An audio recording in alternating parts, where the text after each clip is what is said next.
Whom will you meet? In your life, you will have many great encounters. In order for you to recognize them and to value them, you must be prepared for them, or you will miss them and they will not come to be. We have said previously that you will need great allies in learning a greater community way of knowledge. You will need great allies in finding your purpose and discerning your purpose amongst the many attractive things that the world seems to offer. Knowledge is leading you and preparing you at this moment to meet those individuals who will play a key role in your greater development. And knowledge is moving them as well. You have a destiny to meet each other, but destinies can be changed. The course of things can be altered. In this world, chance plays a great part in determining whether things happen or not. And in this, your decision-making and the decision-making of the others whom you are destined to meet can have a significant impact on the outcome. The movement of knowledge is constantly thwarted by the ambitions, the willfulness and the stubbornness of the personal mind. In order for you to carry out your mission, you must have great allies because God knows you cannot do it alone.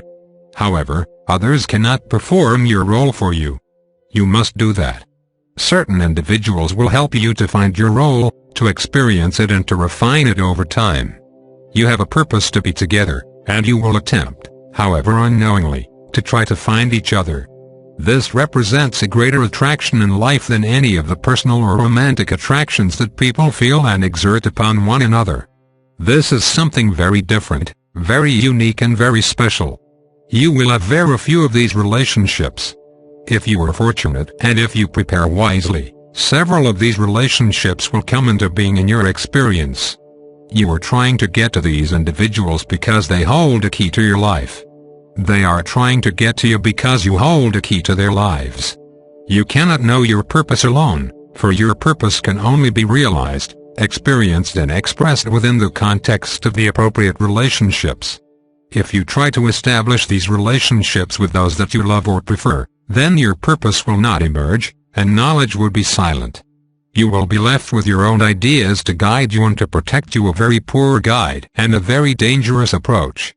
Knowledge will recognize those allies who have been sent from your spiritual family to assist you. This is a very different kind of recognition from the kind of recognition that people experience in their romantic engagements, and different even from the experience of affinity that you might feel with a person here or there with whom you share some distant past. You are not meeting your ally because you had some previous engagement in the world. This relationship is for a greater purpose. And if this relationship can be found and recognized, accepted and properly understood, it will yield a greater reward than all of your other relationships combined. To prepare, you must learn something about the way of knowledge, and you must learn to differentiate between what is known and what is wanted or believed. Until this happens and until this differentiation has been experienced sufficiently, you will not be prepared for your true allies. Only in very rare cases will these relationships ever represent a partnership such as a husband and a wife. In most cases, these people will be companions, people who journey with you, who are part of the provision that you need and whose knowledge contains the key to your knowledge, and vice versa. This is a different kind of relationship. It is not here to fulfill your personal mind. It is here to engage you with your deeper mind. Should you be fortunate to encounter one of these people, then you will feel a different kind of resonance within yourself, not the intoxicating thrill of romance and not the fascination and fantasies that accompany the glorious moments of intense attraction. You will experience a calm, a homecoming, a distant memory, something vague and wonderful but deep and penetrating. It will speak to you, and you will be able to respond. Though you are destined to meet these people, it is possible that you will fail to find them. It is possible that they will fail to find you. You can only do your part in this regard. If you do all that you can do and you do not find them, it is because they have become lost in the world. If they do everything they can do and they do not find you, it is because you have become lost in the world. By prior agreement, you agreed that you would seek to find each other. However, the time and the place remain uncertain because how you develop in life here, what decisions you make, how much you are distracted and how many encumbrances you acquire along the way will determine if and when you can make your rendezvous. Therefore, even though there is a destiny to these relationships, there must be a great deal of work to find them. Something greater in you must be emerging. It cannot be a distant possibility. It cannot only be a vague feeling. It cannot only arise when you are severely disappointed with others or with yourself. It must be something that is more constant and more deeply felt than this. You were not sent into the world alone. Others were sent into the world to help you, and you were sent into the world to help them. Should you find each other, should you be ready for each other, and should you be able to receive each other, then you can learn something very important about your greater purpose in life and about the nature of your destiny. It is important to realize that in the context of these kinds of relationships there are very rarely any real leaders. Leadership roles must be assumed by certain people to carry out certain functions, yet they comprise a small minority of those who are emerging into this greater experience and awareness. Remember, you are coming here to serve and to give, to restore and to reclaim, not to dominate. In the greater community, there are many remarkable truths that have been discovered, truths that are relevant to life in this world and in all worlds.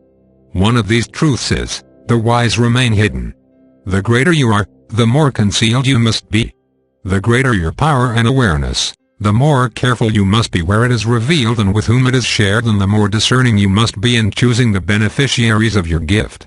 This tempers all ambition. This tempers all impatience. This tempers all self-assertions that are not born of knowledge. Knowledge only knows what is real and will not respond to anything else. The stronger you are with knowledge, the more you will be like knowledge, and the more difficult it will be for you to make a mistake. What are mistakes but mistakes in discernment? Not knowing what something is, not knowing where you stand with it, and not knowing how to relate to it. Choosing the wrong person, choosing the wrong time, choosing the wrong place, choosing the wrong moment, choosing the wrong idea. These are all problems in discernment. With discernment comes discretion, the ability to remain silent, the ability to remain concealed. We can assure you that in the greater community, the wise do remain hidden, or they are exploited or crucified. They are misused and abused, and their gifts are lost. Only on very rare occasions are greater demonstrations made to large numbers of individuals. And these demonstrations are often final. The wise remain hidden, working secretly, protecting their gift, directing it towards those who are destined to receive it, and keeping it from everyone else who seeks power, privilege and other advantages.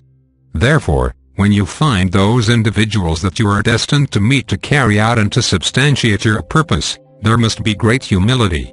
They are not here for you personally. They are not fascinated with you personally. They are not in love with your images. They are bonded to something greater in you, and their affection for you and their dedication to you will outlast all other human attractions. This is what people truly seek in their relationships. They seek to find their allies. However, what they generally find is what they are attracted to, for they are not yet developed enough to respond to and to receive greater attraction and incentive in human engagements. They are bound to the need for pleasure and to the fear of survival, and these become the criteria for their choosing.